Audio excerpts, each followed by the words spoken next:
ఆంధ్ర తెలంగాణలో తక్కువ ఫీజులతో high quality results ఇస్తున్న ఏకైక సంస్థ Tirumal IAS institute. Lulu mall ఈ పేరు గురించి ప్రత్యేకంగా పరిచయం అక్కర్లేదు. మొన్నటి వరకు ఎవరికీ పెద్దగా తెలియకపోయినా హైదరాబాద్ లో ఇది ఏర్పాటయ్యాక ప్రతి ఒక్కరికి సుపరిచితమే. సోషల్ మీడియా వేదికగా బాగా పాపులర్ అయింది. వాస్తవానికి హైదరాబాద్ కంటే ముందే విశాఖపట్నంలో లులు మాల్ ఏర్పాటు కావాల్సిందే. ఈ మేరకు చంద్రబాబు నాయుడు హయాంలో ఒప్పందం కుదిరింది. కానీ 2019 ఎన్నికల తర్వాత ప్రభుత్వం మారటం లులు గ్రూప్ మనసు మార్చుకుంది. అప్పుడే వైసీపీ ప్రభుత్వం చర్యలతో లులు గ్రూప్ ఏర్పాటు కాలేదని ఆరోపణలున్నాయి. అయితే తాజాగా బ్యాక్ టు ఏపీ అంటోంది లులు. రాష్ట్రంలో పెట్టుబడులకు లులు గ్రూప్ ఇంట్రెస్ట్ చూపిస్తోంది. ఈ మేరకు ఈ సంస్థ చైర్మన్ యూసుఫ్ అలీ సీఎం చంద్రబాబుతో భేటీ అయ్యారు.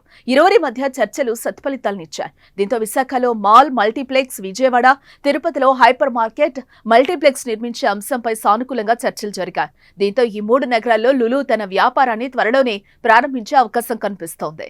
2018లోనే లులు గ్రూప్ తో ఆంధ్రప్రదేశ్ ప్రభుత్వం ఒప్పందం కుదుర్చుకుంది.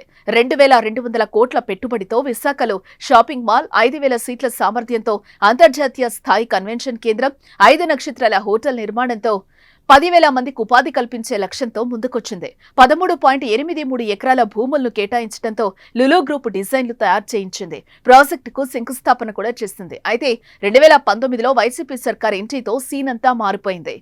భూ కేటాయింపులో అవకతవకలు జరిగాయంటూ రివర్స్ టెండరింగ్ పేరుతో ఒప్పందాన్ని రద్దు చేసింది. జగన్ ప్రభుత్వ తీరుతో నొచ్చుకున్న లులు గ్రూప్ ఇక ఆంధ్రప్రదేశ్ లో పెట్టుబడులు పెట్టబోమని ప్రకటనలు విడుదల చేసింది.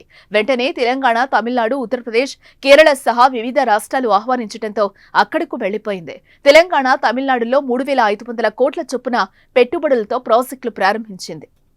ప్రస్తుతం లులు గ్రూప్ 22 దేశాల్లో 255 హైపర్ మార్కెట్లు మరియు 24 షాపింగ్ మాల్స్ తో తమ గ్రూప్ కార్యకలాపాలు నిర్వహిస్తోందంటే ఎంత పెద్ద సంస్థో అర్థం చేసుకోవచ్చు.